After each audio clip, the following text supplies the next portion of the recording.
fade that out. Get rid of the music.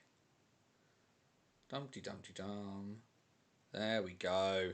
Button. Loading, loading. There we go. It's also going to help if that doesn't move. That moment of just like, I swear I didn't leave it in this position. But clearly I did. Hello all. Hello all. Oh, hang on. Let's get that. Get the camera straight if nothing else. It's just welcome to the Leaning Tower of Pisa edition. I'll just do the entire show like that. Good evening all. Hope you're all doing well. Well, obviously, keep sharing out the stream in bits and pieces. Share it on your socials. Let's get some fit folk in. Everything appears to be working.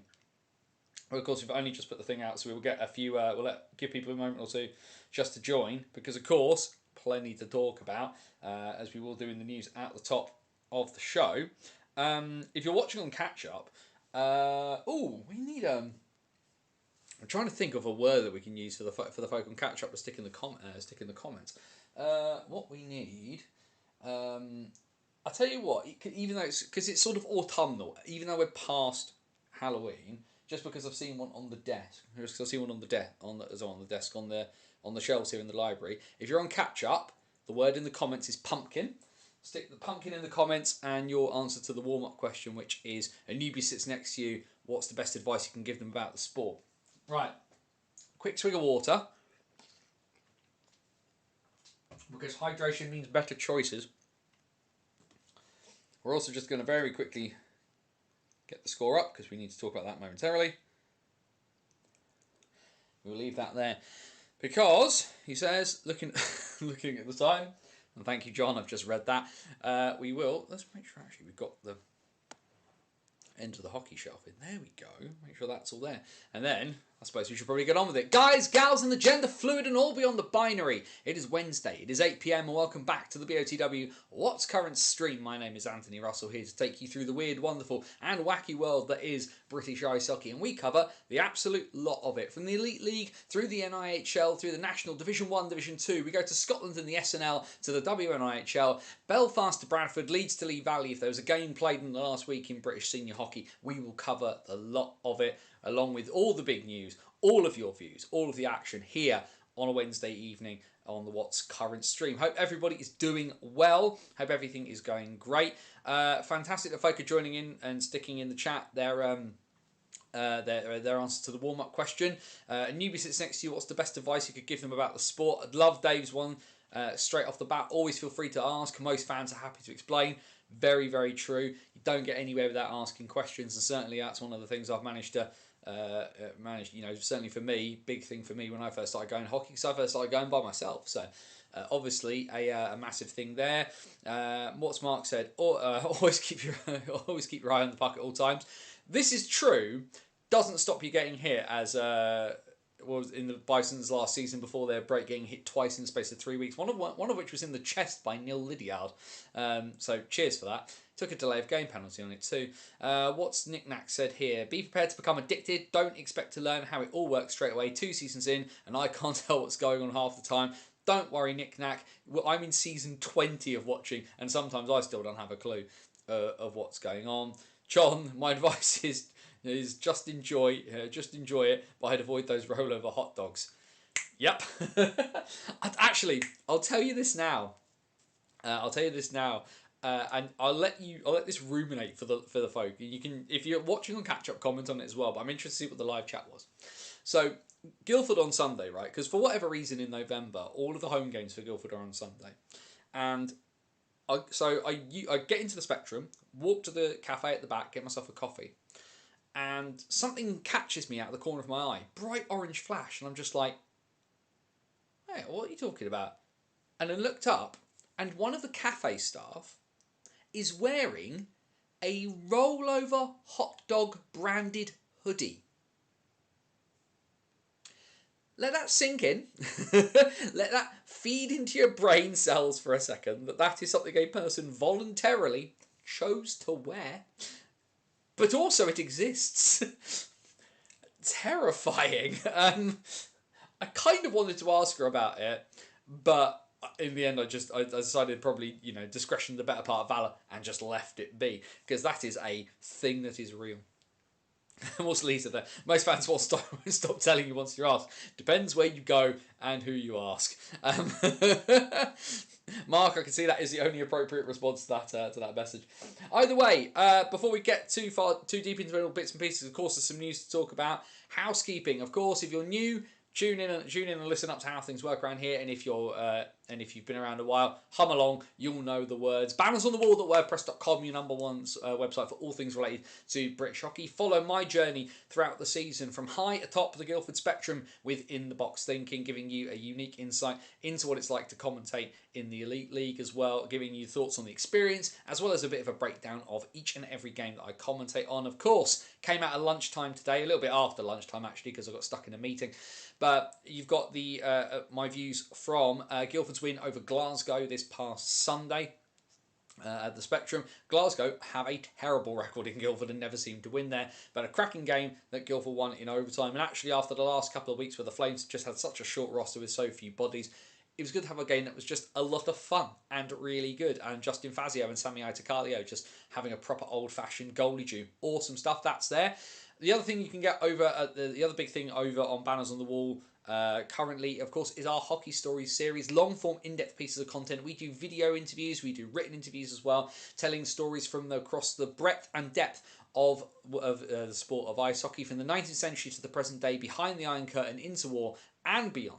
You can catch loads of bits and pieces there. Over the course of this year, we have spoken to Jamie Thompson from Scottish Ice Hockey. We've spoken to Willie Dunn, the general manager of the Whitley Warriors, about their move from the NIHL to the SNL. We've told the story of Constantine Cantacuzino, the gentleman flyer, the pioneer of Romanian hockey, who was a fighter pilot on both sides of the Second World War. And the most recent piece, of course, is we spoke to Jordan Kelso of the Nottingham Panthers about his love away from the ice of finance and the financial markets, and about finding your passion away from your job on the ice. Plenty of stuff there as well, and the fact over 14 and a half years worth of stuff for you to check out. Match reports, interviews, content, opinion pieces, all of that is over there on the website, bannersonthewall.wordpress.com. The other thing, of course, is all your usual YouTube spiel. Head down to the description. There's the link to all of our socials. We're on Twitter, we're on Facebook, we're on Blue Sky. And of course, there's the link to our virtual busking cat over at buymeacoffee.com/BOTW. Never going behind a paywall, but of course,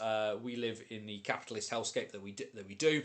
Things cost money to do. So if you like what you see and want to help keep the lights on and the wheels spinning, greatly appreciated if you want to chuck something in over at buymeacoffee.com/BOTW. And then, of course, it's YouTube. Like the video, subscribe to the channel if you haven't already, as we try to push on and get some more eyes on the brilliant stuff that British hockey brings you every single week during the season. And then, because we are here, as we usually are, it's Wednesday night, 8 p.m, means the What's Current streaming, and it means that you guys get to join in because you get the chat. Questions, comments, thoughts, feelings, anything that you want to talk about as we talk about British hockey for the next sort of 60 to 90 minutes or so. Please feel free to stick it in the chat. But of course, do remember the golden rule here at BOTW. Rule number 1, DBAD, don't be a dick. Be respectful of other people's thoughts and feelings, and we will have a jolly good time. One game happening tonight in the Elite League, and it is at the first intermission at the Utilita in Sheffield, where the Guildford Flames are 1-0 up, a goal inside the last 2 minutes of the first. 18:04 the time. Matthew Gosselin from Cole Yulee has the Flames 1-0 up on the Steelers. I cannot remember because I don't have my info pack in front of me, but if I'm right, the Flames have not won in Sheffield since 2023. It's either late 23 or early 24, but I don't have my stats in front of me to confirm that. But it has certainly been a long time since the Flames have beaten the Steelers in Sheffield. So if they manage to pull this one off with something more of a roster, albeit it should also be said tonight, Elliot Lewis back in the lineup for his third appearance for the Flames. So cracking to see that he's really taken that opportunity to press on, and because of his age, doesn't count against the roster spot limit. So that's great for them as well. Actually, what's the shot count in that game? Actually, we have a quick look at the teams. Have a look at the stats. Yeah, okay. Here's one for you. The shots at the end of the first period. Shots on Taz Berman, because Berman is in net tonight for the Flames. Shots on Taz Berman, 14. Shots on Matthew Greenfield, 3. The Steelers are out shooting the Flames 14-3 and are losing at the end of the first. I mean, something to do. There's something we could say about a Brit fourth line here, but we'll leave that for later. Otherwise, other bits of news going on, because we have had a few little bits of movement in the Elite League. Of course, we've seen all the palaver with 14 game losing streak on the spin for the Flyers. Another statement from GM Maxim Babrea talking about all the bits and pieces that they want to do, how they want to open the checkbook and will if necessary, but they need to find the right player, not just get anybody, and also for the fact that it is going to be hard to convince anybody to sign for a team that's massively on a rebuild and propping up the bottom of the table. However, a name has emerged. The Flyers announced that they have signed Simon Dupré, former Anaheim Duck, and of course in British hockey, former Nottingham Panther and former member of the Glasgow Clan. He will join the back end. Of course, with Didrik Svensson having left the Flyers and returned back to Norway. Very interesting interview with him in the Norwegian press about how and why things didn't work out for him there. So they replace a Norwegian known for a bit of a freewheeling offensive style with someone who's a bit more stay at home and a bit more big and bulky. But either way, something that the Flyers desperately needed. In the National Division, we've seen two player departures. The first one down in the southwest, Barry McKenzie, former player coach of the Bristol Pitbulls, staying under the new regime of Aleš Padelec, but only for a short while. He has now returned. He has now left the Pitbulls. A lot of chatter as to where McKenzie potentially could end up. Of course, Fife saying they're looking for depth. He is a former Fife Flyer, and if he's going to head back to Scotland, potentially, is there a role for Barry McKenzie back in the Elite League? Also, a lot of chatter as well that he may be heading to the SNL. A lot of talk, of course, and it was in the Pitbulls press release that Barry and his partner have a second child coming, and would he want something a bit more light end as to what a bit of a lighter workload, but still being able to maybe pick up a few beer tokens playing hockey. A lot of chatter around potentially a move to the Paisley Pirates for Barry McKenzie. Of course, he signed Craig Peacock in the not too distant past either, so if they could certainly get another really, really experienced presence in Barry McKenzie to complement that, have some really, really good bits and pieces up and down the line. So there is certainly a role somewhere in British hockey for Barry McKenzie. We venture it's going to be in Scotland. I venture it will not be in Dumfries. I've not heard any chatter about any return to the Sharks for Barry. However, what we will see is we'll see how that kind of comes up. And also, speaking of Scots, another Scot has departed a team in the National Division because Callie Robertson has been announced as having left the Hull Seahawks. Of course, the Seahawks pulling off that big move, bringing Brock Bartholomew back to Humberside, meaning that the Seahawks are running with their 5 imports at the moment, and we assumed at some point there was going to be a release.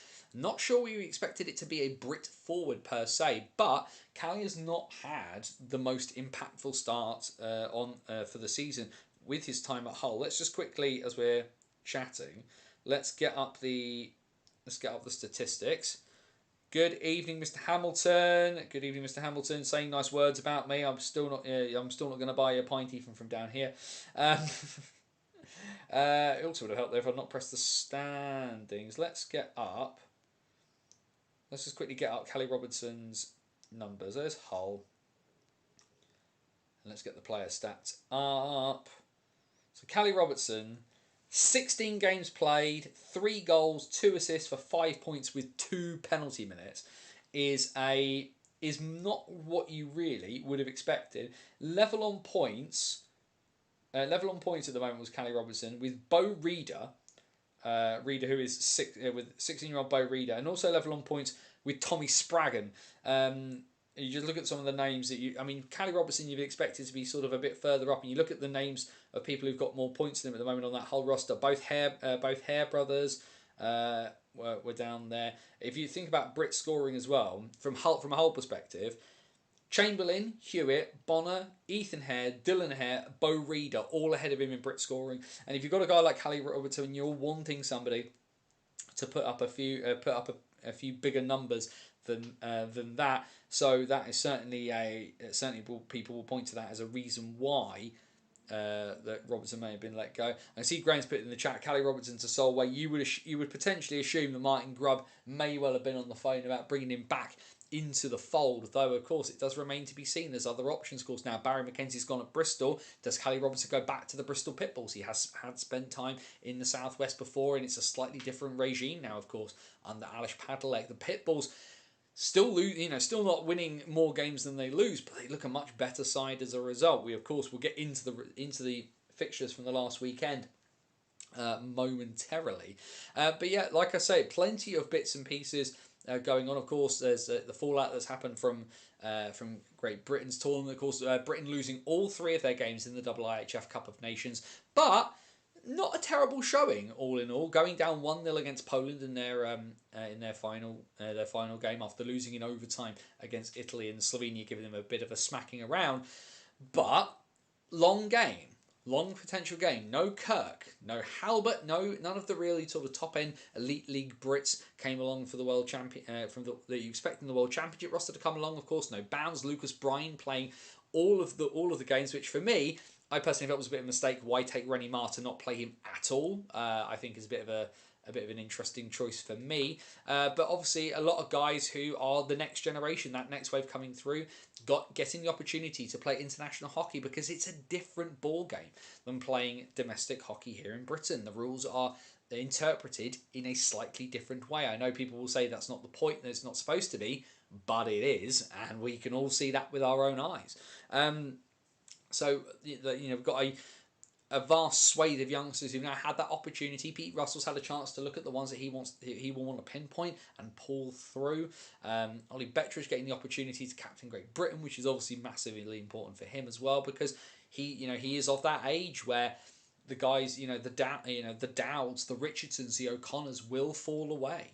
Somebody needs to take that bull by the horns, and he's been given a massive opportunity to do that. Same with guys like Josh Waller getting an A. Waller, when fit, has really impressed me in the times that I've seen him for Guildford. I'm sure a lot of you, if you've seen him, are impressed by him too. There's a lot of good stuff there, but it's now about refining it at that international level and making sure guys can come on and do bits.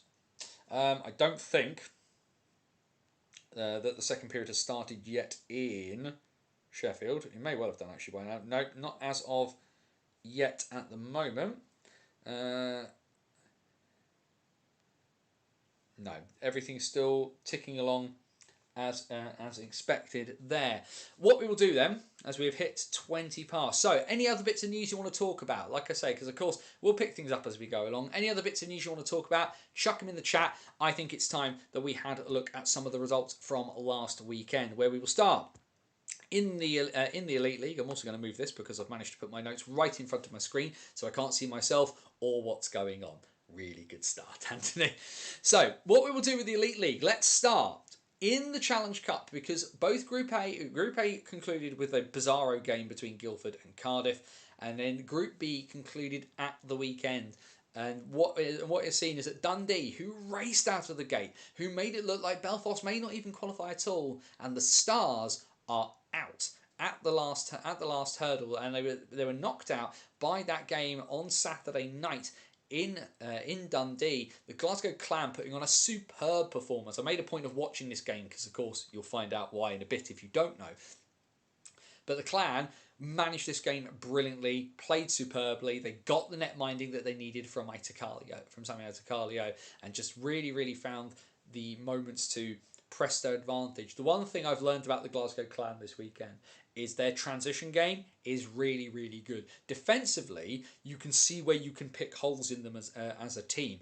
But when they are on the puck moving forward at speed, they are dangerous, especially on slightly bigger ice surfaces. But the Clan's 4-2 victory put them into the next round of the Challenge Cup regardless. As for what happened on the Sunday, it was a matter of who would fall where. Belfast needed a win to win the group, but a win for Dundee could have potentially could have sent Glasgow through potentially as group winners. In the end, the Giants just that little bit too strong on home ice when it mattered. They beat the Stars by 5-3, which means the Giants are automatically into the semi-finals of the Challenge Cup. And we now know that in December we will get the playing game. The Glasgow Clan will host the Nottingham Panthers in Braehead by virtue of their better win percentage over the course of the games, because of course Group A plays 10, Group B plays 12. Win percentage is how they've worked this one out.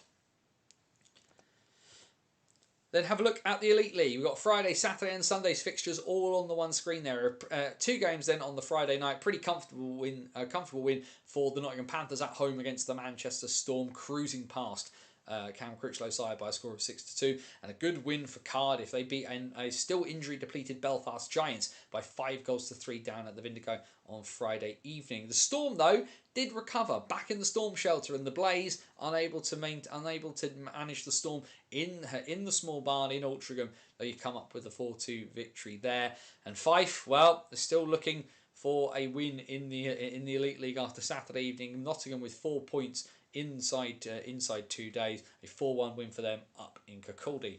And then the big result in some ways outside of the Challenge Cup stuff of the weekend, a 4-0 win for the Cardiff Devils in Sheffield against the Steelers. It's either 27 or 28 shot shutout for Ben Bounds, his 50th in Elite League competition. Superb numbers from one of the best British netminders, certainly the British netminder of his generation there. Of course, we've all seen, and if you haven't seen it, go and listen to Aaron Fox's interview where he sort of bemoans the fact that he didn't have some of his fourth line Brits because they were off with GB, saying how having guys that could play for 4 or 5 minutes to take some of the pressure off of his top lines would have helped. This goes side by side with the fact that the week before, the 3 Brits that were away with GB totaled 47 seconds of ice time between the 3 of them. You can make your own judgment there.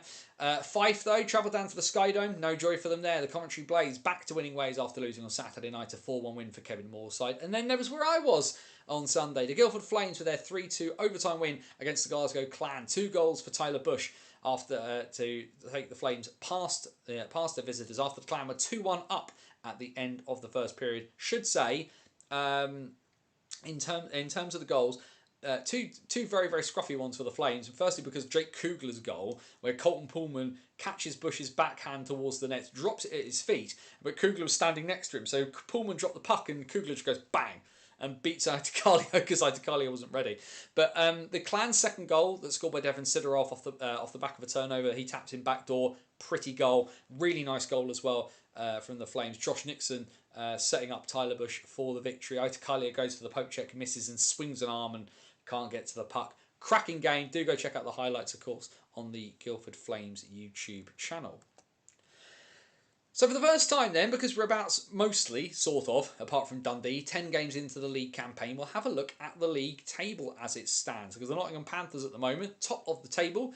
Cardiff, of course, are in that position where they could overtake them. Followed by Sheffield, Manchester, Glasgow, Belfast, Coventry and Guildford. That's the top 8 at the moment. Though, as you can see, 3 games in hand for Dundee that would take them technically up to at least 7th if everything went their way.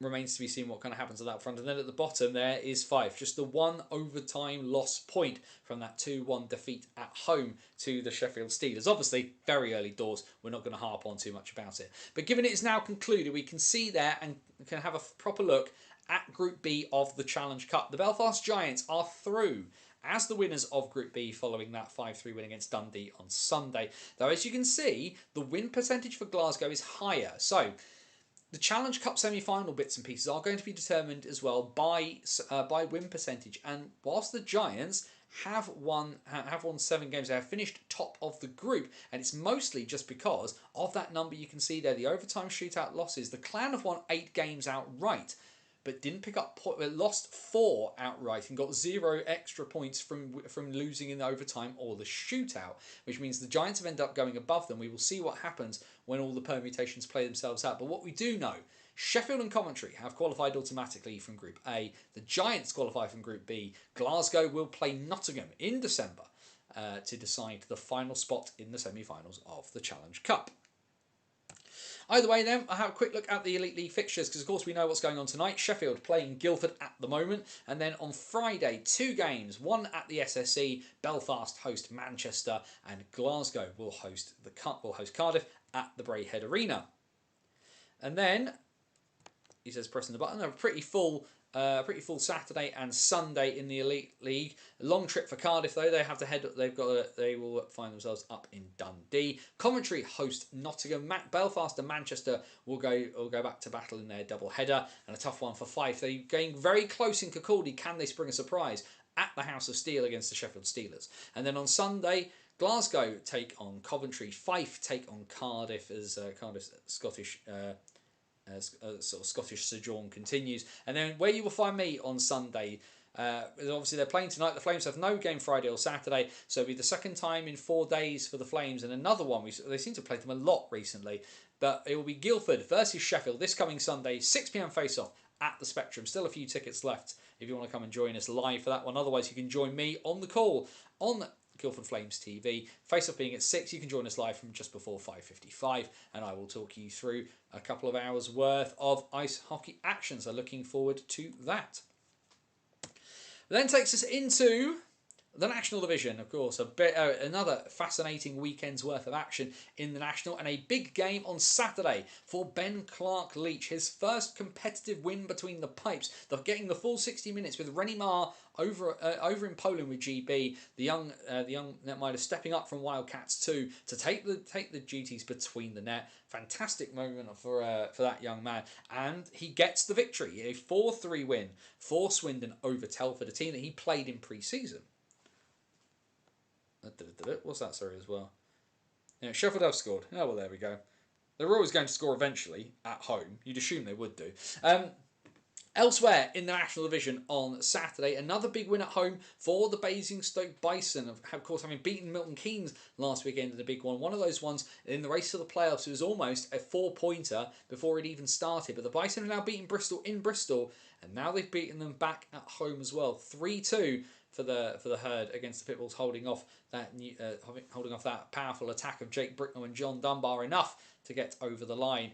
And then, well, the concern goes on in Milton Keynes, losing 3-1 at home against the Hull Seahawks. Another bad result at home for the Lightning that has a lot of MK fans scratching their heads. The Sheffield Steel Dogs' good run of form continues. They put Ashley Tate, former Steelers captain, of course, and his Peterborough Phantoms to the sword as Slava Kulikov's former team of over a decade made their first visit to Ice Sheffield under his tenure at the Steel Dogs. And in the first game of the doubleheader, points for the Romford Raiders. Sean Miller thrown out of this game, but ultimately only taking the 5 minutes, not getting a suspension, as the Raiders pick up the 2 points in a 5-4 shootout victory in Dumfries.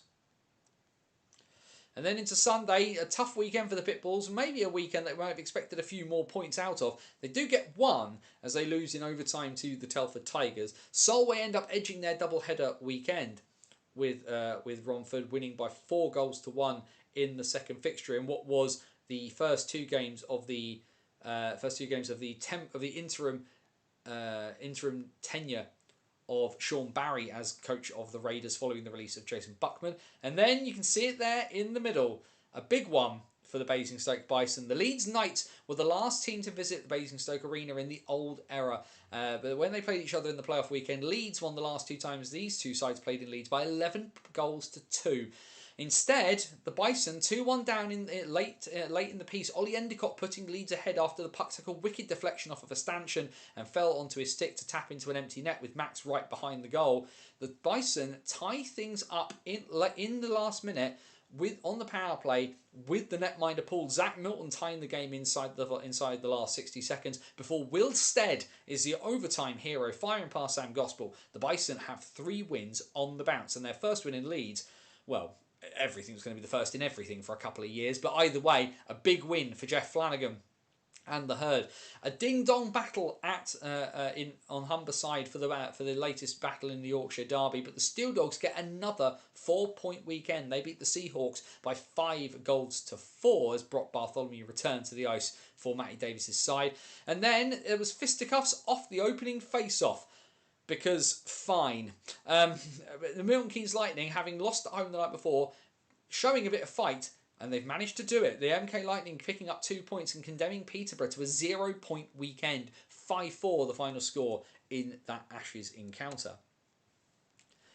The league table then, as it stands, the Swindon Wildcats with just the one game this weekend, top of the table, point ahead of Sheffield with a game in hand over the Steel Dogs. The Knights 3 points back of Swindon, having played the same amount of games.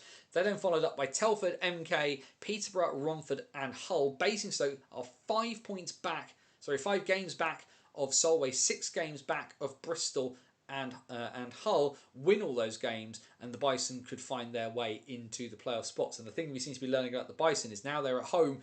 All it took was a trip round the roundabouts, and Luke Spadafora seems to be off and running this season. As Milton Keynes, as we can see, I think people were expecting to be much more in a title challenge, but they're an 8-8 hockey club. They're playing 500 hockey at the moment. Yes, they've got a +2 positive goal difference.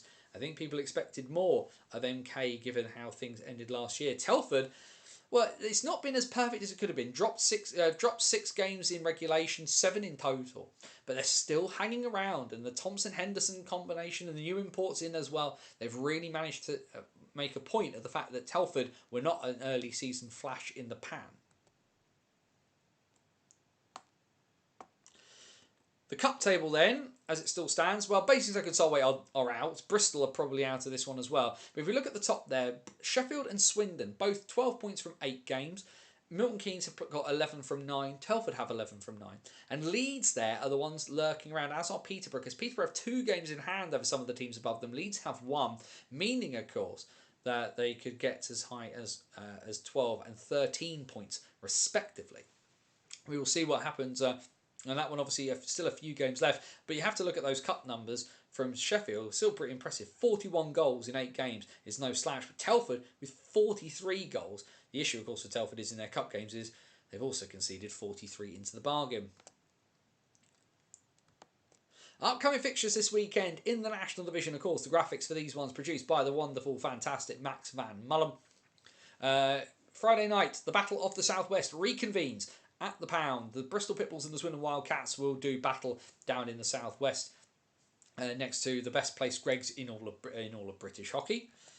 Saturday, a full docket of 5 fixtures. The Bison look to make it 4 in the last 4, but it's going to be a tough one as they take on the Sheffield Steel Dogs. Leeds take on Peterborough. MK were looking to get back to winning ways at home against Romford. Solway take on Bristol in a playoff qualifier 4-pointer. Telford take on Hull.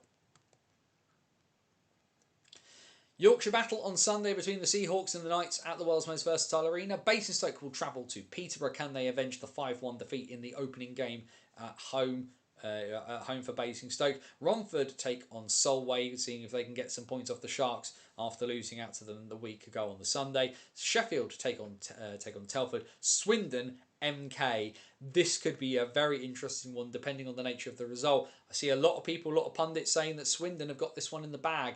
Milton Keynes will be looking to cause a bit of a perturbation.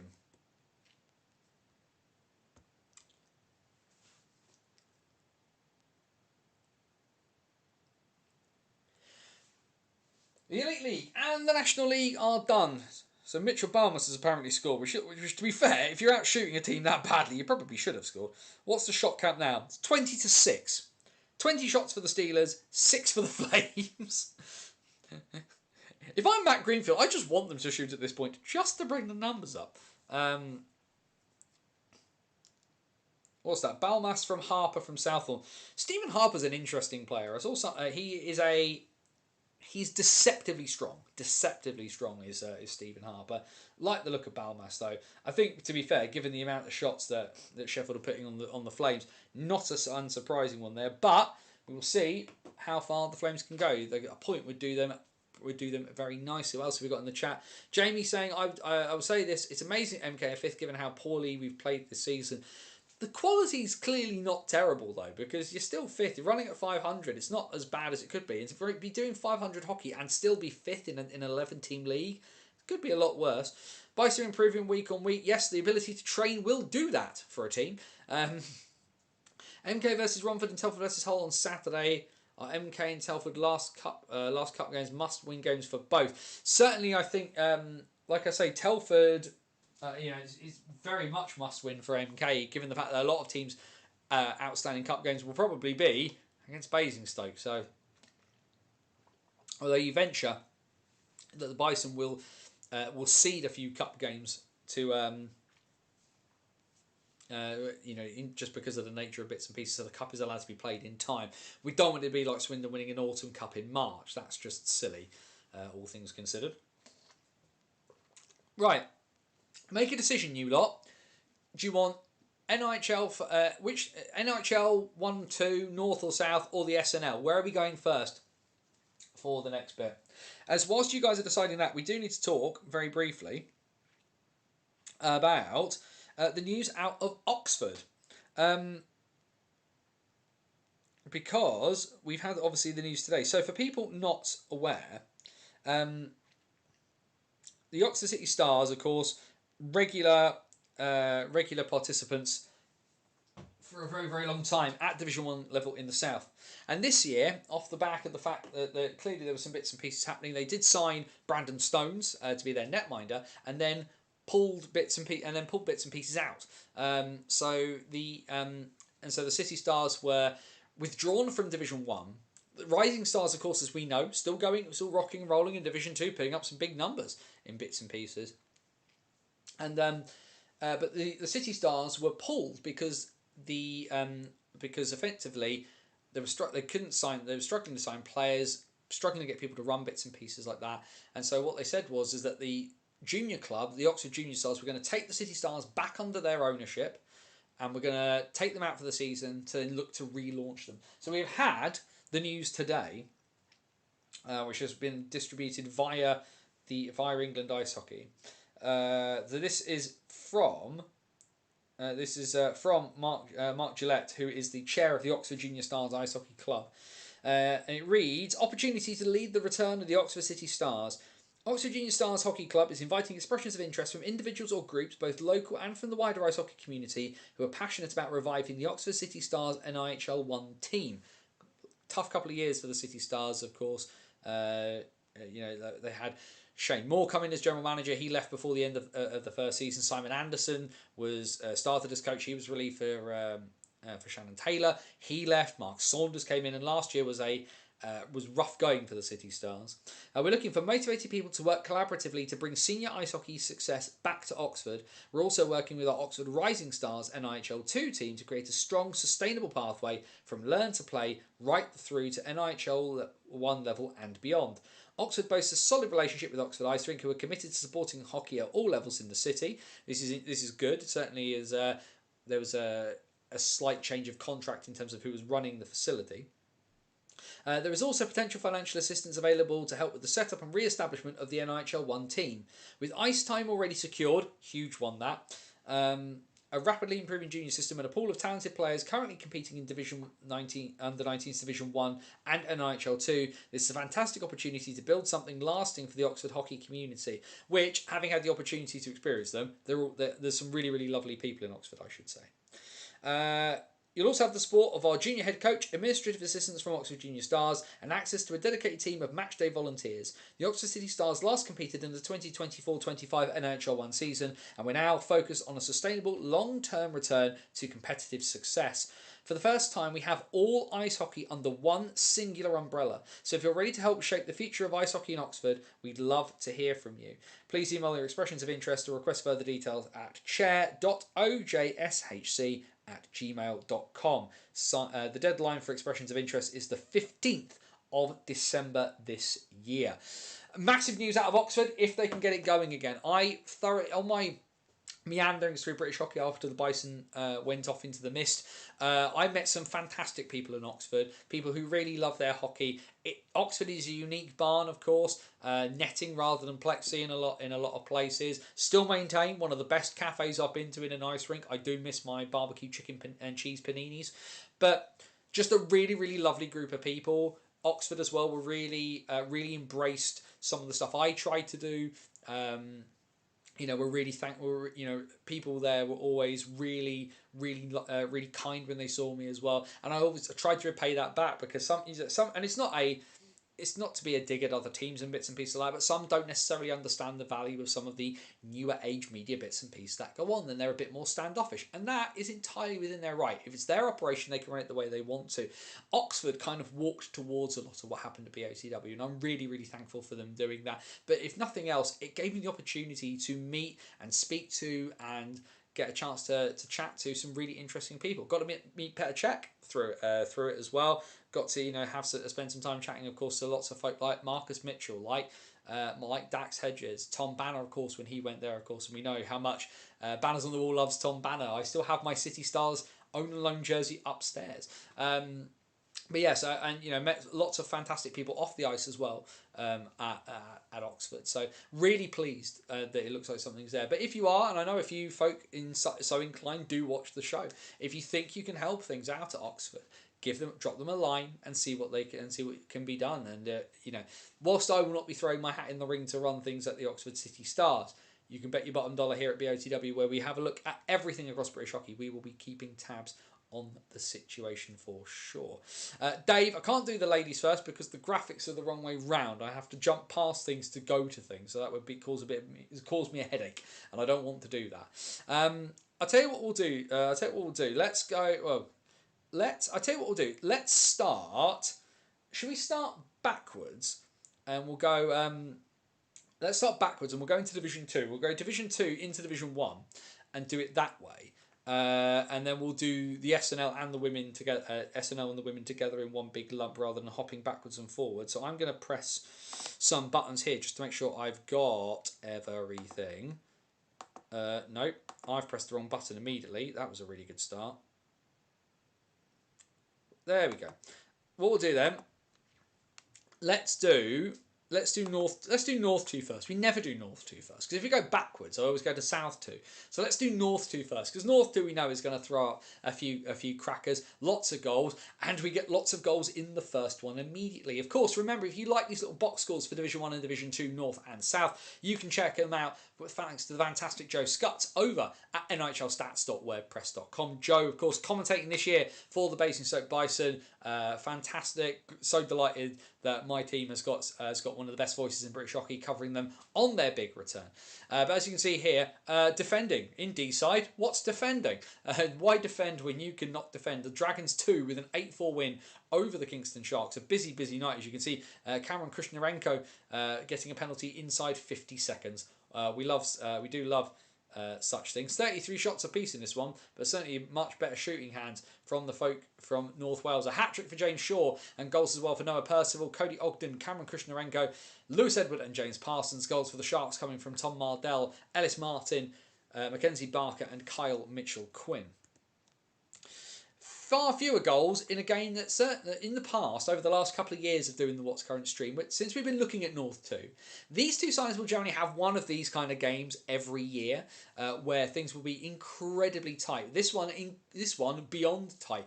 Sting win in the shootout in the Sky Dome. As you can see there, Dan Kent scoring early in the second period before being cancelled out, heading towards the death. A 7th goal of the season for Adam Brooks Smith. I wish you can see there as well. Sutton, this was their 9th game of the season. Morgan Glasby has 17 assists. Lawson Glasby has 19. But ultimately, it's the Adam Brooks Smith show. He scores the winner in the shootout in a game with 2 minutes worth of penalties. But either way, the Sting, of course, had that big shock loss at the beginning of the year, getting themselves back to winning ways. Good Saturday night, less good Sunday night for the D-side Dragons 2. They ran the Billingham Buccaneers close, but the folk from the Forum end up getting their 8th win of the season. The Bucks winning by 5-4 over the Dragons 2 in this one. As you can see there, the two teams combining for 105 shots across the 60 minutes. 2 goals from Sam Dowd, 1 from James McCabe, 1 from Dan Capel and 1 from Dimitri Gritans for the Bucks. Goals for the Dragons 2 coming from Chris Jones, Cameron Krishnarenko, Cody Ogden and Noah Percival. And well, our friends in Bradford, again, nearly, but not quite. Altrincham come from behind 3-2 down at home to the Bulldogs, heading into the last period. Jake Frost ties the score with just over 6 minutes left to play, and then a game-winning goal in overtime, unassisted from Carl Price, keeps the extra point in at the Storm Shelter as the Aces beat the Bulldogs by 4-3. Kane Morin, Jake Frost, and those 2 goals from Price for the Aces. Goals for the Bulldogs coming from Ollie Massey, Jared Knowles, and Stephen Cox. As it says there in big letters, because Joe is off on holiday for a little bit, so we will have to figure out what we'll figure out what we do next week. But either way, lots and lots of games coming up. We'll only focus on the ones this upcoming weekend because, of course, these will still be here to check out next week. We'll figure that one out as we go. Saturday in Division 2 North, Sutton take on Billingham in Sheffield. That could be a very, very good game. Probably the sleeper one of the weekend. Deeside 2 take on Altrincham. And then this coming Sunday, League and Cup between the Dragon Stewart and the Bradford Bulldogs. Altrincham host Sutton at the Storm Shelter, and then 6:15 at the Sky Dome, the Coventry NHL Blaze taking on the Kingston Sharks. If we scoot to the top, we'll just have a quick look as we can see at the league table here. The Sheffield Titans, though, 10-2 record sees them top. They are 6 points clear of the Billingham Buccaneers. Sutton have got 3 games in hand on the Titans. That if they win all 3, they would go 1 point ahead of their stablemates at Sheffield. In the Cup, Sutton top Group A, but the Titans have already qualified from Group B. We'll go to Division 2 South then in that case, and we started off with lots of goals goals in North 2. Goals in South 2 as well as Haringey, who started to find a little bit of form, beating Guildford the weekend before, and now giving Bristol Pitbulls 2 an absolute slapping around as well at Ali Pally. A big statement win for the Huskies as they win by 10-2 on Saturday night at Alexandra Palace. A hat-trick in this one for Etuazim, there we go. 2 goals for Leo Salanchella de Souza, and then goals as well for Martin Jazz, Stuart Appleby, Connor Smith, Stanley Ratcliffe, and Nikita Bojovskis. There we go. You say that twice fast. The 2 goals for the Pitbulls coming from JJ Crapier and Joe Malfatti. And Lee Valley, like I say, they managed to they got a result against the Slough Spitfires the other week. They did not get such treatment from the Guildford Phoenix. The Phoenix, of course, losing to the Huskies the weekend before in OT at home, and they certainly made a point of taking that one out on the Lions. 8-1 for the Phoenix in this one. A tough night at the office for the Lee Valley Lions. Lee Hounslow with their lone goal in this one. As Harry Wright thrown out of this one. 27 minutes of penalties. His night ended early along with Luke Tull. 2 goals in this one for Sol Stoodley. Back in action after his appearance for the Guildford Flames. Goals as well from Teo Saya, Sean Reynolds, Jared Vigard, Josh Abbott, Nick Minhinnick, and Logan Hill. And the new boys, MK Thunder got the better of the 2 when they met at the Thunderdome, and Slough Spitfires turn it around to the other way. A 5-4 victory, an overtime power play winning goal for the Spitfires, who came from 4-2 down to end up winning this game. Carl Bradburn, the hero, as he scores with just 16 seconds left of the extra frame to keep the extra point in Slough. 2 goals on the night for Bradburn. Harvey Harmon, Aaron Edworthy, and Jude Affleck with a 3-point night for him as well. Pretty solid night from someone I remember being up to my knee in height. I am old. For the Thunder, a hat-trick from Marks Canis in defeat, as well as a goal for Harry McGarvey. And the team that's top of the league and still on a pretty decent run, getting good success in the Eddie Joseph Memorial Cup as well. The Peterborough Phantoms 2 beating the Oxford Rising Stars by 8-4. Pretty comfortable win in the end. Although Oxford still showing up and making a bit of noise into the bargain in this one. Goals for the Phantoms, 2 from Taylor Romeo, and then goals from Connor Pollard, Kenny Bavin, James White, Nathan Pollard, Dan Martin and Nick Martin. The goals for the Rising Stars, who travelled, as you can see, not with the longest of benches. 2 for Joe Edwards, 1 for Charlie Cameron Reid, and 1 for Griff Eden Parish. And then on the Sunday, a double whammy for the Slough Spitfires. They go into extras again, but this time they lose out to the Solent Junior Devils. Charlie Wedge, of course, having a pretty eventful weekend of bits and pieces. Called up by the MK Lightning to have I'll get the words out, relatively recently as well. But of course his age allows him to still play in D2. So he's went down to D2, and he's helped the Junior Devils to get the shootout victory, including getting the game tying goal and the shootout winner into the bargain. As you can see there, Slough were 5-2 up before the half hour and end up losing in the shootout. The Spitfires, 2 goals from Luke Dreelan, as well as goals from Ed Cave Humphrey, Harvey Harmon and Tristan Dibdin. The goals for the Junior Devils, as we said, mentioned, 2 for Wedge, including the shootout winner, 2 for Riley Panther, and then goals from Oscar Evans and Ollie Cackett. Still amuses me that Greg Blaze is still playing. That is hilarious still. And then a 6-point weekend for the Guildford Phoenix as they knocked off Lee Valley away on the Saturday night, and then travelled down to Cardiff on the Sunday and put a 10 spot on the Cardiff Canucks. A game that was not close really at any stage. The closest this one got was 4-2 in the second period, but ultimately the Phoenix just too strong at this level, putting up 63 shots in 60 minutes. Goals for the Phoenix in this one: 2 for Sol Stoodley, 2 for Josh Sherrington, 2 for Josh Abbott, 2 for Nick Minahinnick, and then goals from Jacob Rondo Smith and Teo Sire. Goals for the Canucks coming from Giacomo Raffaelli, Victor Langseth, Max McEwen, and Steve Osman.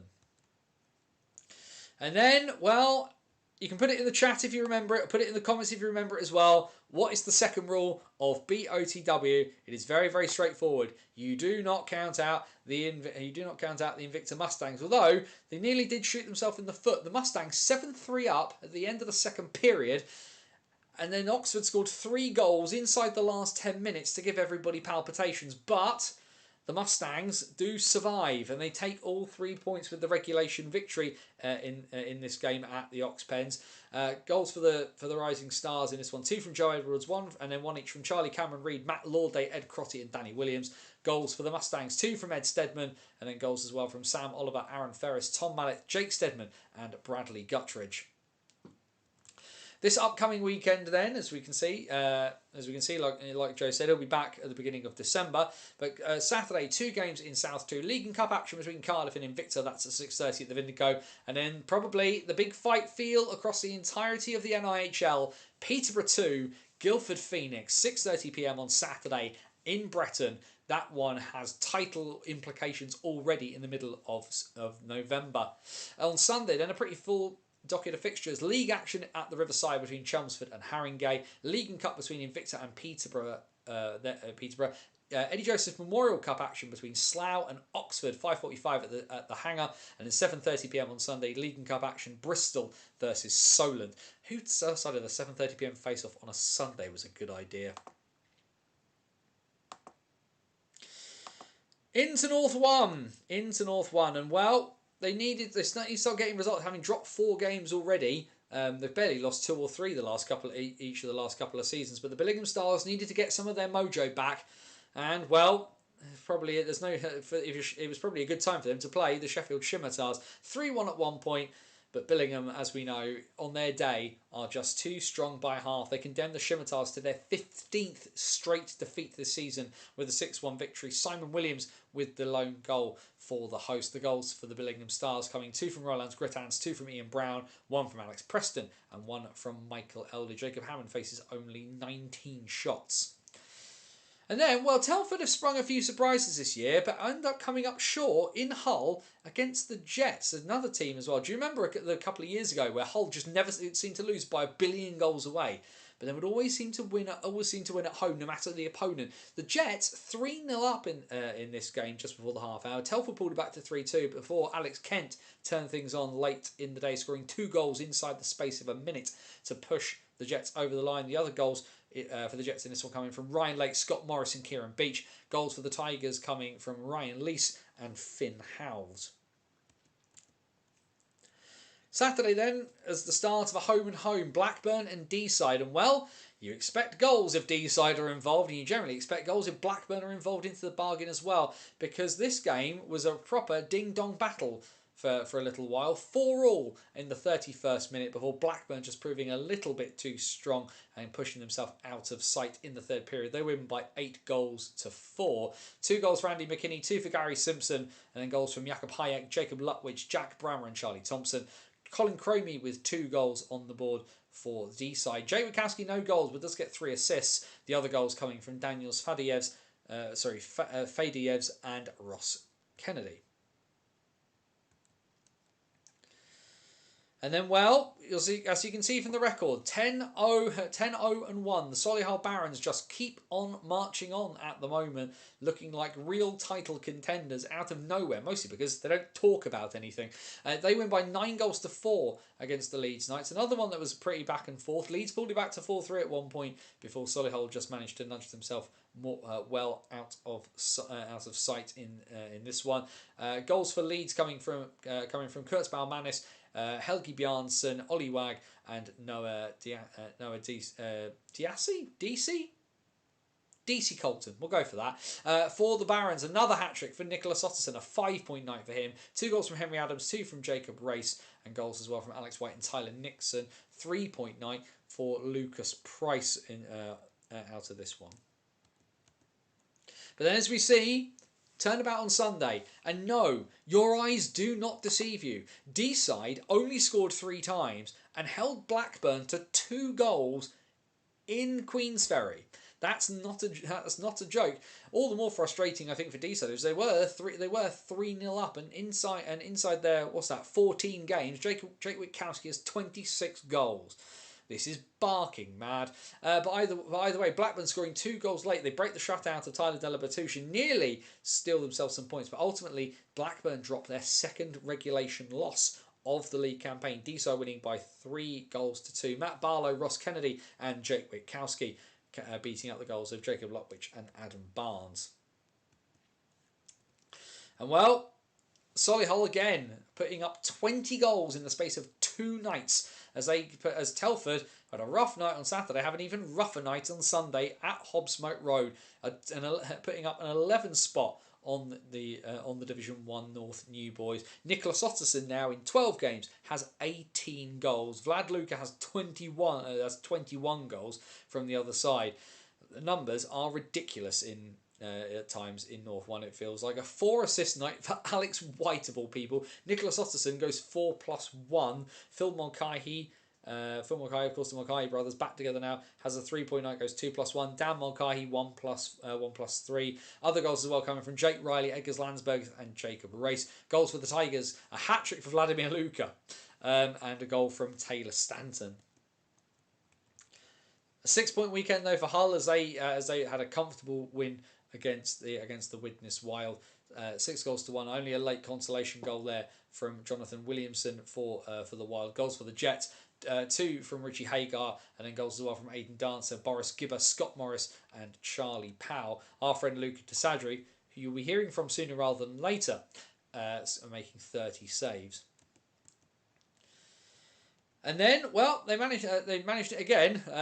Leeds, for whatever reason, just not having the best of weekends. But the Nottingham Lions back to winning ways. Their 4th win of the season as well, as they have pretty similar records to the Knights. But it's the Lions who win on the small pad at the NIC by 6-3. Jack Croston, Ed Woodward, 2 from Joe Humphreys, 1 from Charles Owen, and Alex Rushby, because Alex Rushby always scores for the Lions. Goals for the Knights coming from Tom McDermott, Jake Wigginton, and Frankie O'Sullivan.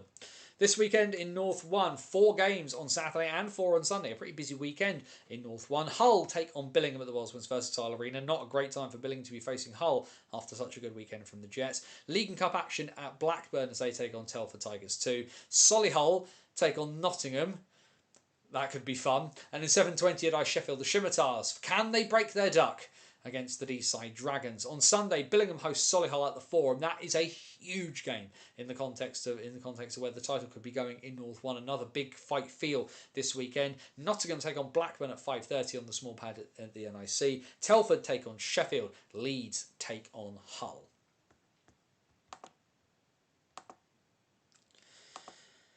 And then into South 1 to finish things off, and it was the local derby, but it was not a pretty sight for the Romford Buccaneers. They had their double home game weekend, came in winless and left Saturday winless as well. 8-2 the Chelmsford Chieftains win in this one.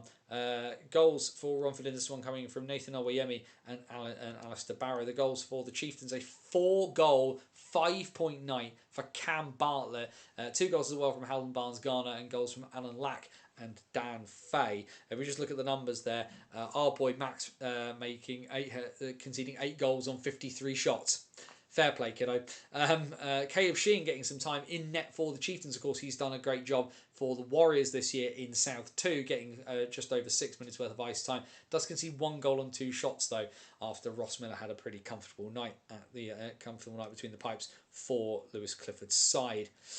Cardiff welcomed Invicta, and well, you don't count out the Invicta Mustangs, but the Invicta Dynamos just decided to do all of the counting themselves, all the way up to 11. It was 6-0 by the end of the first period in this one. As you can see, 54 shots the Dynamos put up in this one. Will Thurber and Ewan Davies with the goals for the Fire. The goals for the Dynamos: 2 from Aaron Connolly, 2 from Daniel Gattenby, and then goals as well from Harrison Prentice, Evan Chard, Mads Toon, Regan O'Neill, Dylan Worthy, Michael Stokes, and Ollie Bronneman. And as we said, it went bad on Saturday. Didn't go well on Sunday either for Romford. And ASA dropped it to 0-8 as they concede 8 against the Slough Jets. Harvey Briggs with the lone goal for the Buccaneers, who only put on 11 shots in this one. And Max Van Mullen only lasted the first period before being pulled in favour of Sonny Phillips. In terms of the Jets in this one, 2 goals for Benny Lee Newman, 2 for Christian Moore, 2 for Jacob Minter to get himself some points on the board, and goals as well from Seb Moore and Brandon Miles as the league champs have a pretty dominant performance on Sunday night.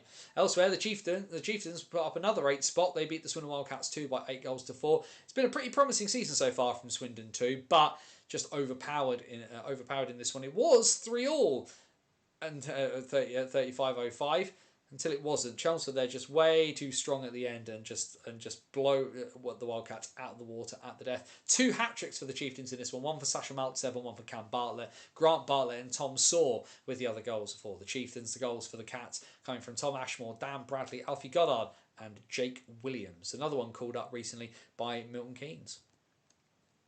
And well, a bad weekend for the Fire. They conceded 11 goals on back-to-back nights, and on Sunday they couldn't even manage to find the back of the net in this one. As Streatham do a number on them, 50 shots to 17, as the Red Hawks decide to put on a show for the fans on the high road. 2 goals for Ryan Watt, 2 for Danny Ingoldsby, 2 for JJ Pitchley, as well as goals from Dan Rose, Dylan Dix, Louis Colvin, and Aidan Doughty. Not as many games in South 1 this weekend. As you can see, they're only the 1 on Sunday, but games are plenty on Saturday. Solent take on Cardiff down in Gosport. That's a 5 p.m. face-off. Slough take on Chelmsford. Huge game in the league this coming Saturday at the Hangar. That's a 6:30 face-off. Swindon take on Streatham at the Link on Saturday. And then just the 1 game on Sunday. Cardiff head back home to take on Chelmsford to see if they can improve their recent form.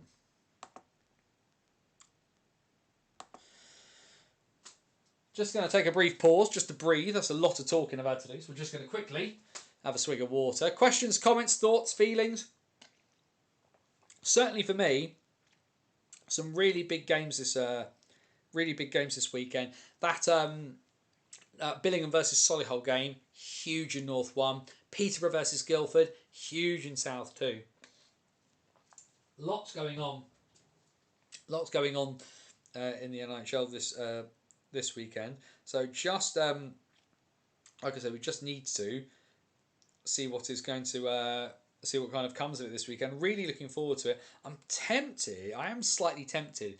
Part of me would be tempted to go to Swindon and watch that game between the Wildcats 2 and the Red Hawks.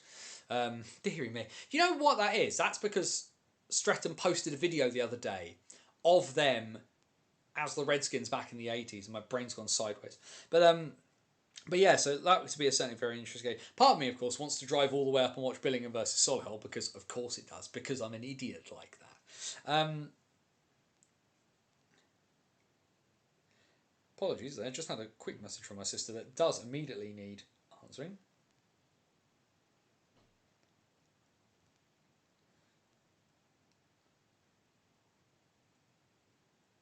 What we'll do, actually, yeah. I'm going to put in there. Just doing my live stream. Say hello. I'm not sure how she'll feel about that.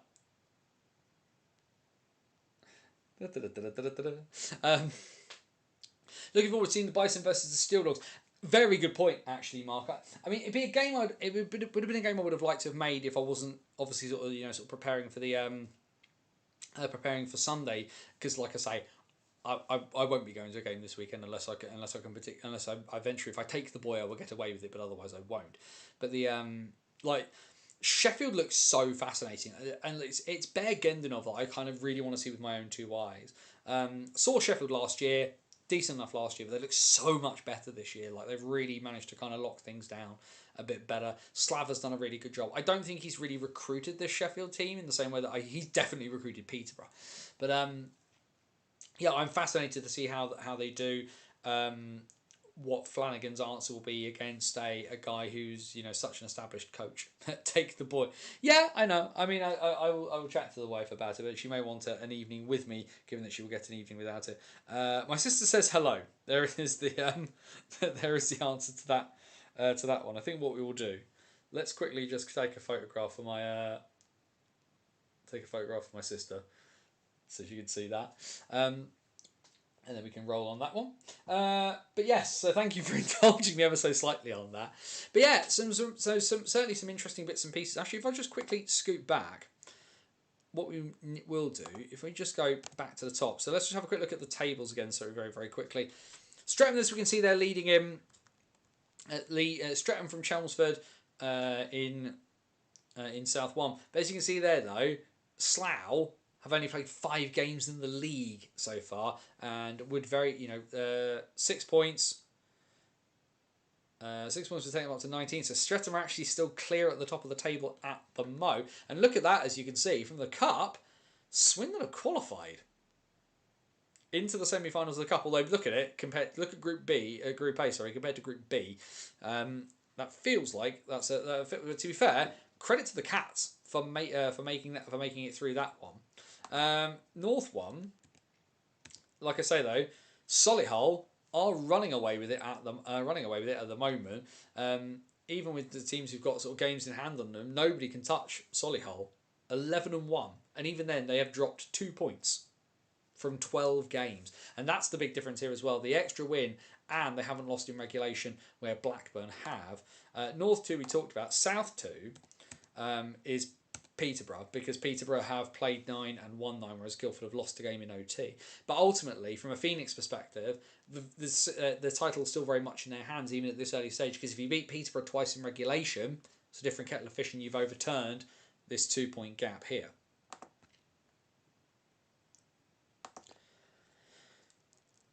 So lots going on. Very, very interesting stuff. Of course, if you're watching on Catch Up, do stick down in the comments what you think is going to be your big game of the weekend as well. Like I say, plenty of other good ones in there. So big weekend for MK. You feel it's strangely enough, like where the Raiders have gotten rid of Jason Buckman. I feel like there's a lot of frustration in MK, but it doesn't feel like Tim Wallace is sort of on the chopping block in the same way. I think it would be very, very unlikely for MK to get rid of Tim Wallace mid-season. So, right, what we need to do, we need to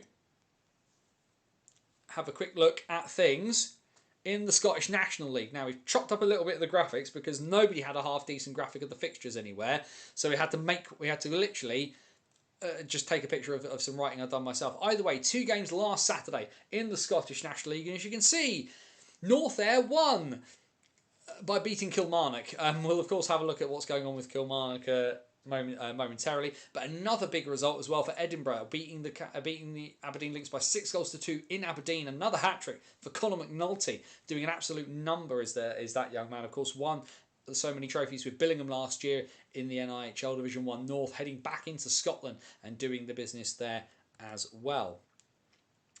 3 games then on Sunday. The big one there is in the middle. The Dundee Rockets, the defending league champions, with an overtime win at Hillhead in that sort of 80s throwback nostalgia clash against the Whitley Warriors. Highlights of that are already up on the Warriors YouTube channel, so you can go check that one out. Elsewhere, Paisley spoiled Ayrs weekend. They beat the Wild by 5-2 in Braehead, and Kirkcaldy beating Solent by 2-1.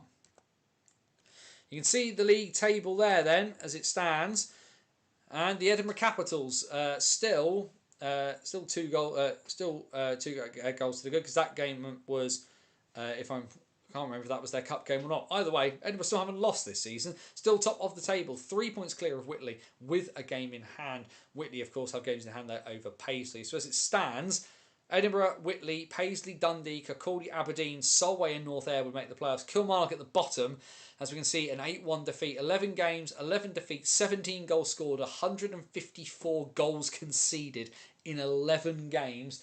I can't do the maths that quickly off the top of my head. How does that work out? Calculator, 154 divided by 11. That is 14 goals against per game on the nose.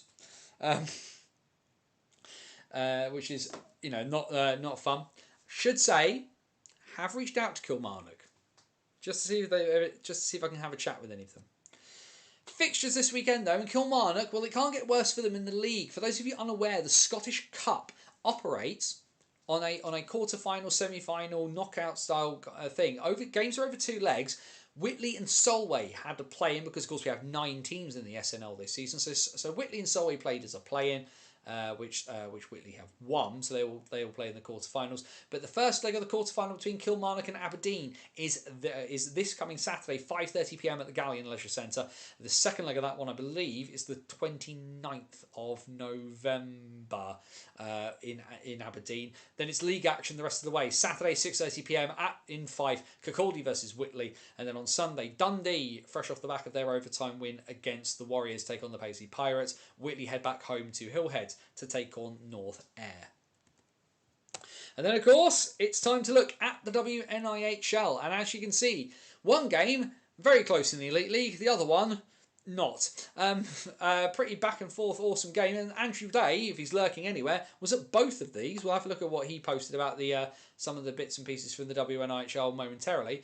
But Andrew DJ'd the game between the Queen Bees and the Streatham Storm, which was very one-sided, a 12-0 win for the Bees in that one, then headed across to Guildford to watch a bit of a humdinger. Solihull get past Guildford. Only just. Guildford pulled this one back to make it very, very close, but the Vixens ultimately get the points with the 4-3 victory.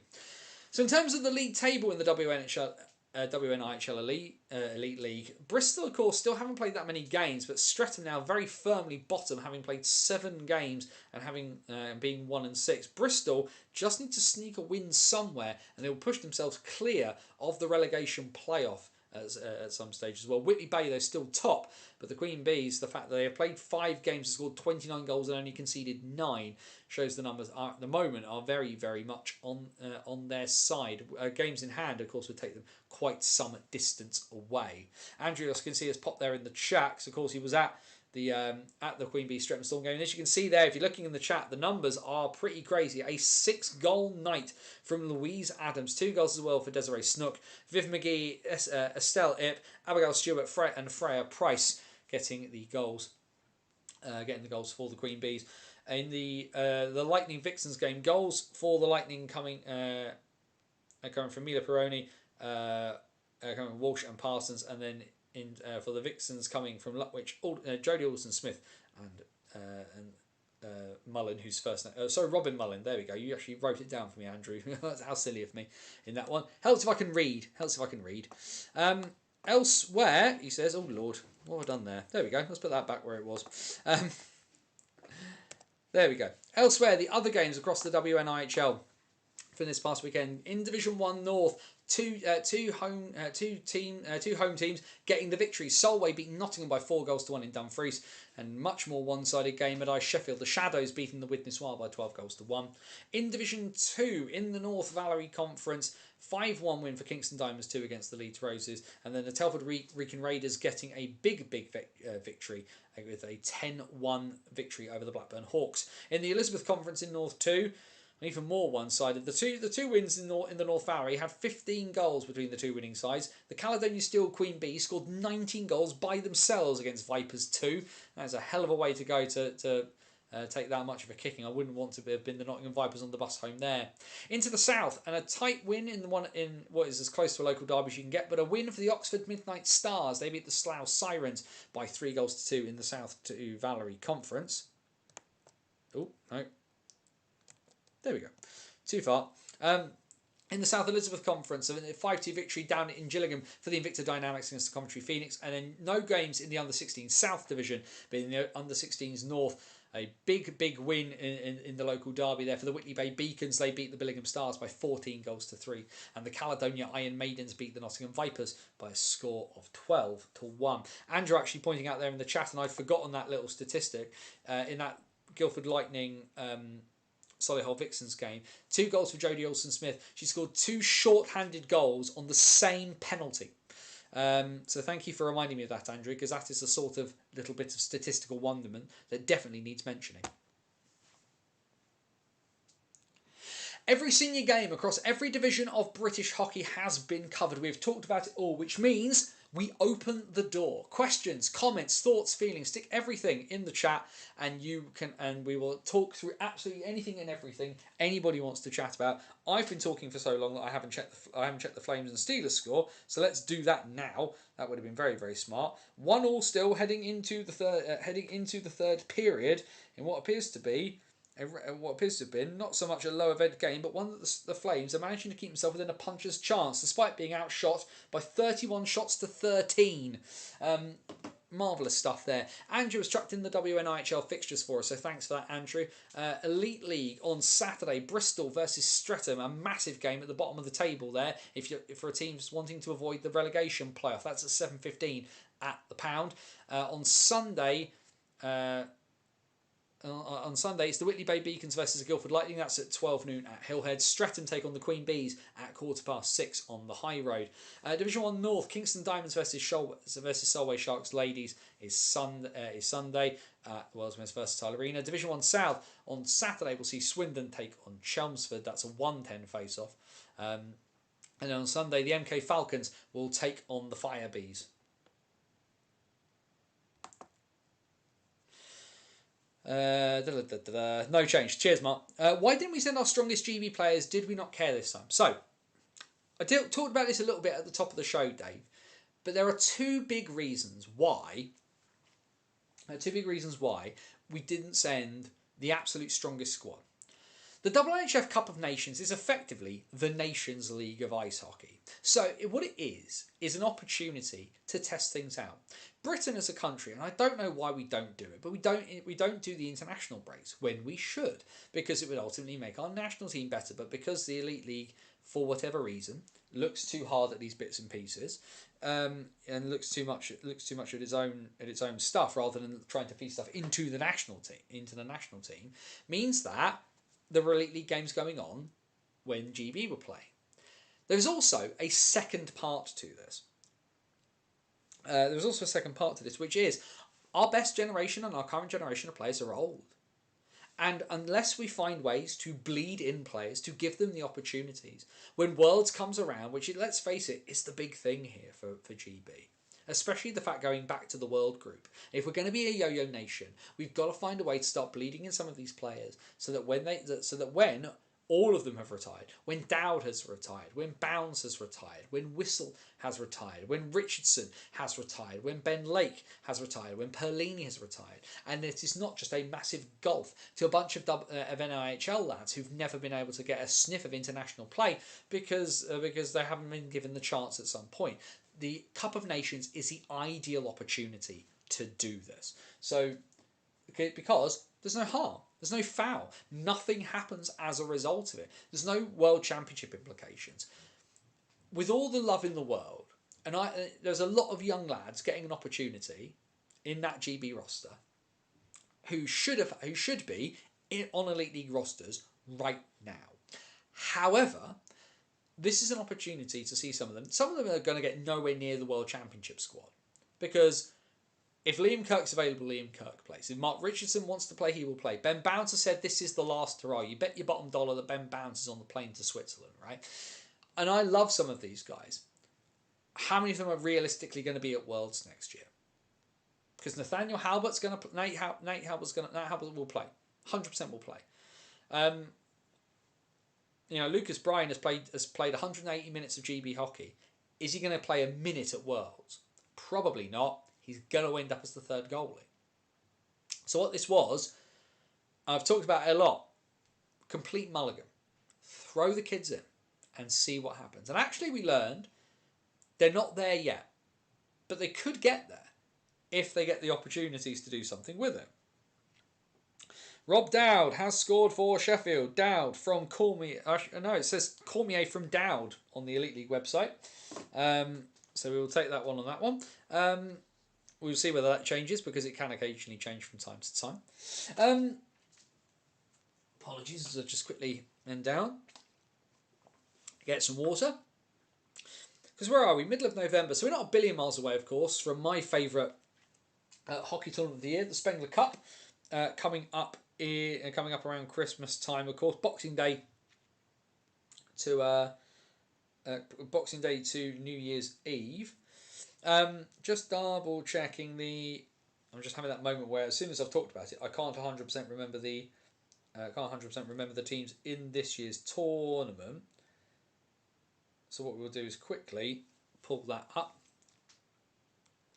So in terms of the Spengler Cup this year, which of course is held in Davos in Switzerland, so we have the hosts HC Davos. We have Fribourg Gotteron, so another Swiss team. EFK, which is from Helsinki, so Finnish. Sparta Prague, because Sparta Prague. Team Canada, which of course is always a fun one. And the slightly more left field one this year is the US College Select. So for the first time in more than in the sort of the over 100-year history of the Spengler Cup, you will have a team from American universities. Of course, in the history of the Spengler Cup, university teams not an unusual thing. Both Cambridge and Oxford University were some of the first winners of the Spengler Cup.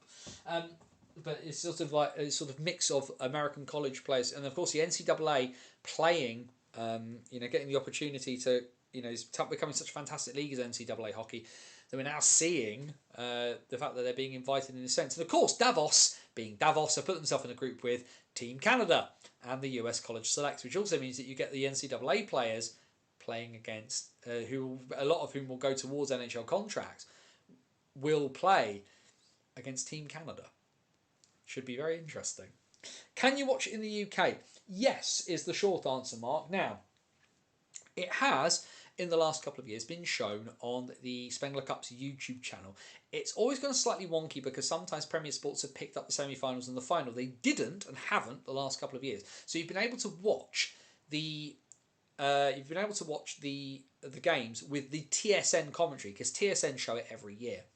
Me personally, because I'm a little contrary in that kind of sense, because of the fact I speak German. Sorry if that's new news for you.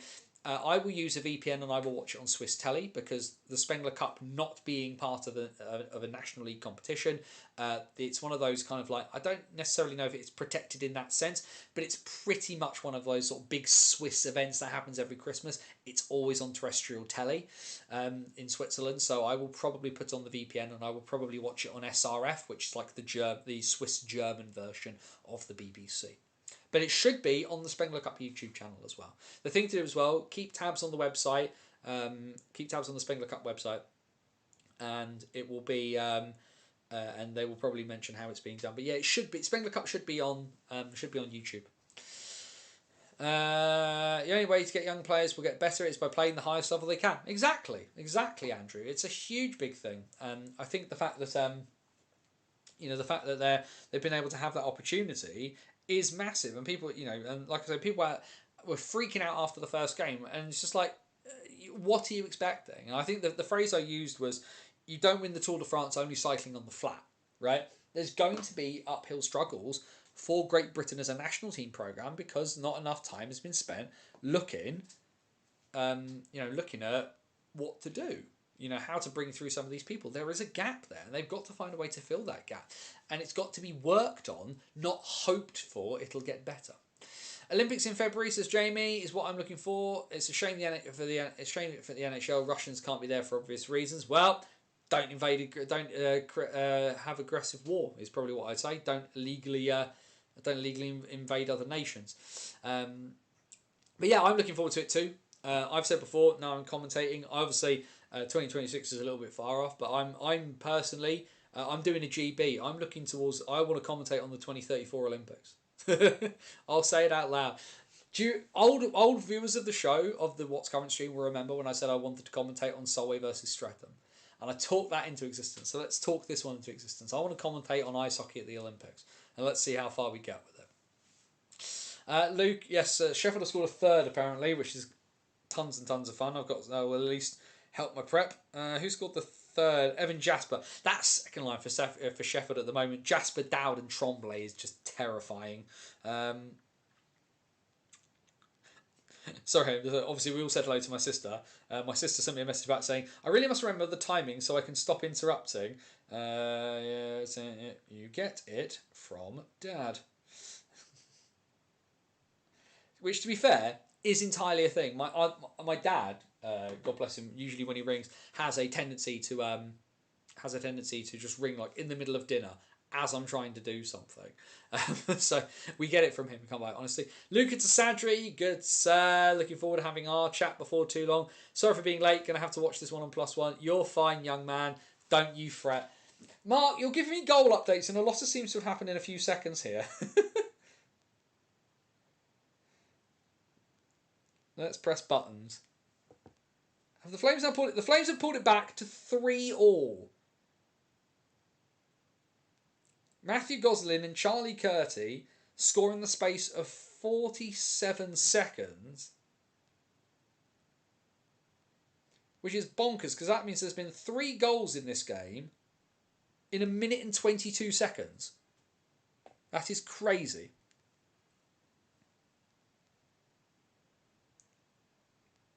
Also, as well, no second assists on any of the Flames' goals tonight. Just short, sharp breaks. Let's have a quick look as well whilst we're talking about it. Player stats. How's our boy Elliot Lewis doing in this one? Elliot Lewis has seen no minutes of ice time. Okay, fine. What about some of the... Ivan Björklund-Nordstrom, interestingly, has had 6 minutes. Cole Schroeder has had 7. So after complaining about it, Aaron Fox has reacted and played his 4th line. So fair enough on that one. Sam Talbot has also seen no ice time. My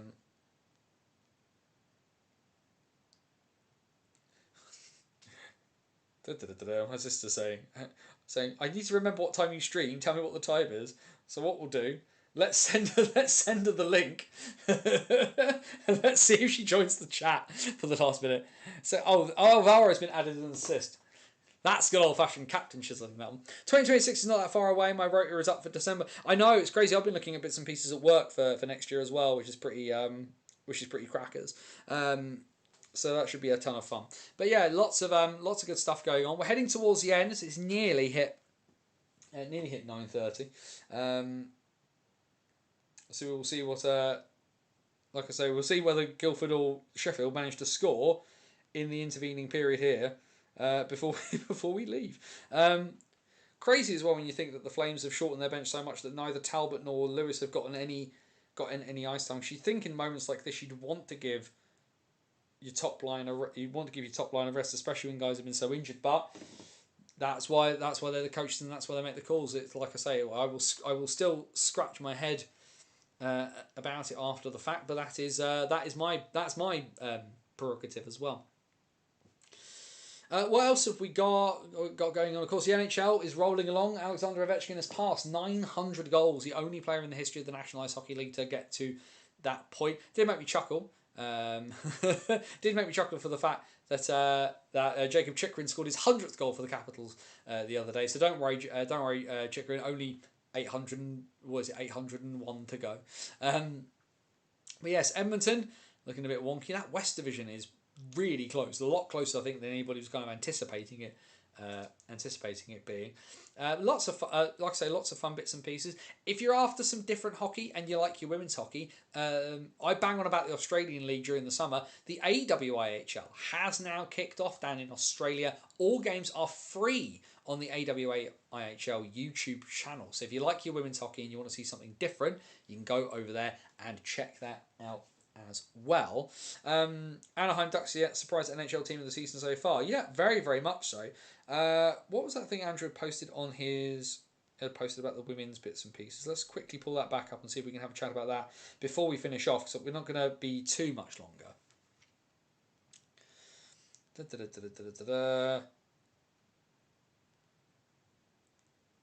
So what we're having a look at here is the changes in the WNHL bits piece. Andrew's pulled up the regulations here.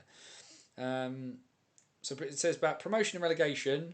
A club can have two teams in the same division. If a club already has the first team in the next division, the other teams, its other team, are not eligible for promotion. Fair enough, that seems reasonable. End of season movement. Automatic promotion relegation. Newly promoted teams to the Elite Division will be immune from relegation in their first season. If a new team is bottom place, there will be no promotion playoff. If an established elite team finishes in the bottom place, the following format will apply. The top place team in WNIHL 1 North plays the top team in 1 South in the promotion playoff. This will be one home and one away. Winner competes in the WNIHL Elite next season. The loser remains in Division 1. Matches must be completed by the 30th of June. Bottom place team in the Elite League will be automatically relegated. So the promotion playoff looks like it's gone. 1 North and South. Bottom teams relegated to Division 2 North and South or South Valerie. Top teams from North and South Valerie go up. And then it works the same way. If you win the Elizabeth, you're promoted to the Valerie and so on. If a top team eligible declines or is withdrawn, the relegated team may stay in the higher division. If they also decline, promotion is offered to the next eligible club. Any team that refuses promotion will start the next season with a 10-point deduction. So, the fact that a brand new team can come up and in their first season are ineligible for relegation, yeah, that is a strange one.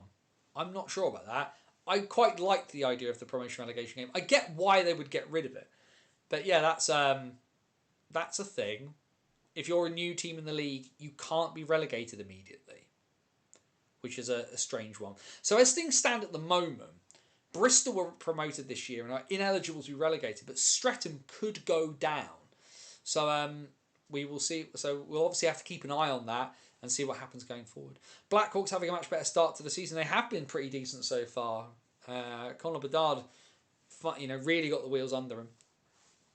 Right, we've been going for about 90 minutes, which means last call. Questions, comments, thoughts, feelings, anything you guys want to chuck in. Quickly do it now before we head off into the sunset, or see whether the Steelers and the Flames are going to go to overtime.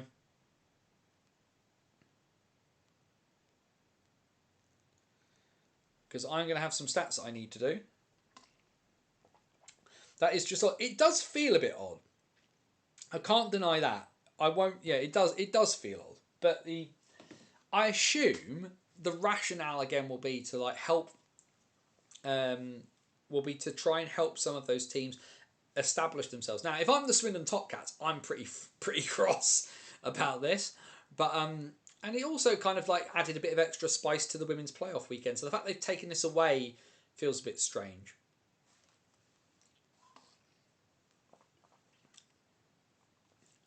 But either way, it is what it is on that front. I'm not going to sit here and pontificate too hard on the ins and outs as to why. No promotion relegation game between Elite and WNHL 1 seems unfair of the winners of WNHL 1 if they can't go up. I mean, that's fair. That's fair, Andrew. But I suppose in some ways, would they not want just the playoff final to then put that through? I mean, having a home and home game, having a 2-game series and doing it on aggregate, is there any difference? Is there any difference to just not having that game be a one-off at Sheffield at the end of the season and doing it that way? Then you get a really big blowout kind of thing. One game, neutral venue, winner goes up. That to me would feel a bit more important. Where are you this weekend? Excuse my ignorance. I will be where I always now am, Andrew, of course, because with commentating duties, I will be back at the Spectrum this Sunday. Guildford Flames TV for the Flames and the Steelers. So that's why I'm keeping tabs on that as much as anything else, because I want to figure out what we're doing or what's happening ahead of Sunday. Flames have got no game between tonight and then, which is probably quite a good thing given some of the injuries they've had. No Jamal Watson still, no Lewis Hook still, no Tyler Prezuzzo, Jake Kupski still out. But I venture as well, we've had Taz Berman in net tonight, which means we will 99% see Justin Fazio between the pipes on Sunday, which, given how good he has been, putting him in for the home game, smart decision by Paul Dixon on that front. But otherwise, where am I? Taking my son to football is where I usually will be. Right. I think, given the time, we will have to call it there. Bannersonthewall.wordpress.com, your number one source for all things related to British hockey. Follow my journey across the season within the box thinking.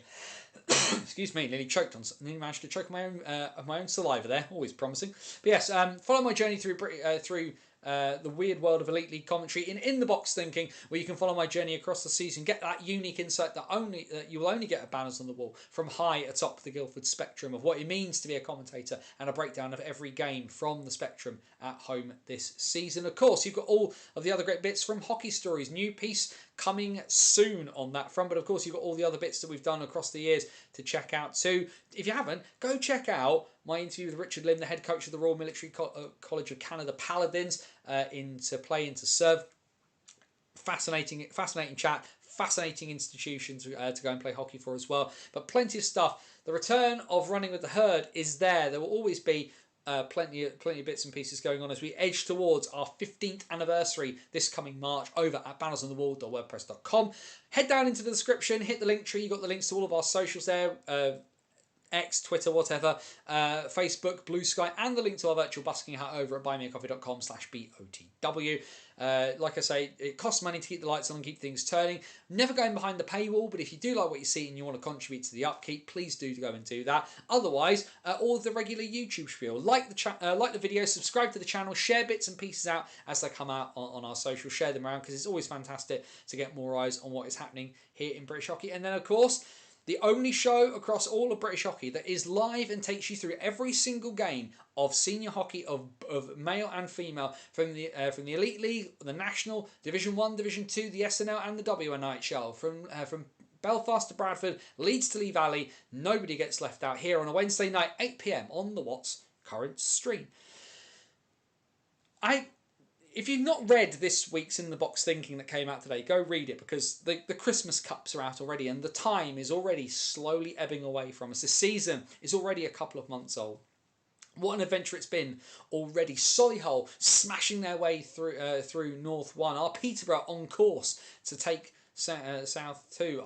Will Slough manage to keep up their momentum, or will Streatham take back the crown? The Elite League, nobody seems to want to quite grasp it with both hands at the moment, and the powerhouse that was Leeds maybe finally will be pushed aside by Swindon. And what will the Bison do on their big return? There are so many threads to pull out. It's why hockey is the greatest sport on earth. Be happy, and if you can't be happy, then wherever you are, please do what you can to please be safe. As my friend Scotty Wars would say, take care of yourself and somebody else. For Banners on the Wall at WordPress.com, this is Anthony Russell saying stay safe, and so long until next time. If you don't catch us on Guildford Flames TV this Sunday for the Flames and the Steelers, you can catch us back here next Wednesday night to look at all of British hockey's action, 8 p.m. on the BOTW What's Current stream. Have a good hockey weekend review.